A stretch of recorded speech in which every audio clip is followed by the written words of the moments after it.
partnership of how we value families in our school, and like how do we use that as a way to incorporate culture? How do we use that, our partnerships in all forms, right? Because we know when families are incorporated and feel valued in our classroom and feel heard and amplified, we know that those tougher conversations around like, hey, your child is, struggling with this, are going to be so much easier. So I would say just like the partnership component, like in Montessori, family partnership is extremely important.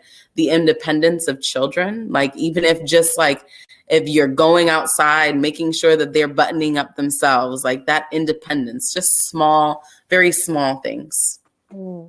Thank you for that. Yeah. And as I was listening to you, I'm just really just thinking about the connection with this and more communal ways of being together, because so much of conventional schooling is designed such that, one, even the hours of it and how it's structured,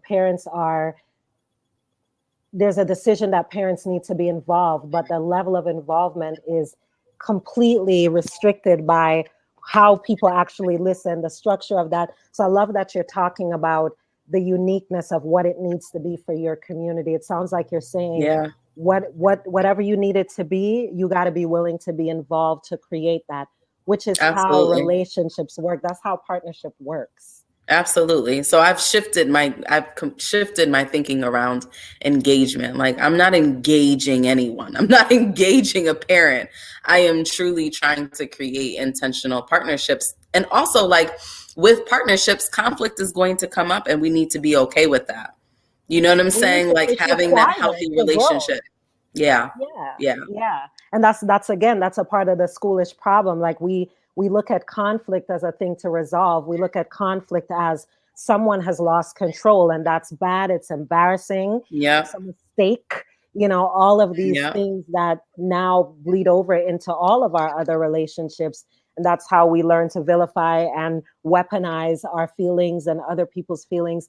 So much of what I hear you continue to say is really about how we humanize being together, how we look at each member of the community and what do we need to create, not fit into, but what do we need to create in order for this to work for all of us, right? Yeah.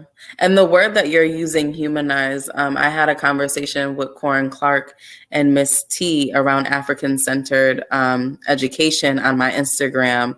I think it was on Sankofa Learning Center's Instagram, but if you all go to that, Corin really speaks about, she's like, she's the OG in Montessori and also just like an African-centered education. But she talks about like, African-centered education is this like rehumanizing and like being in community with one another. And the same thing goes for Montessori if done with an indigenous perspective around sovereignty, what you were just talking about.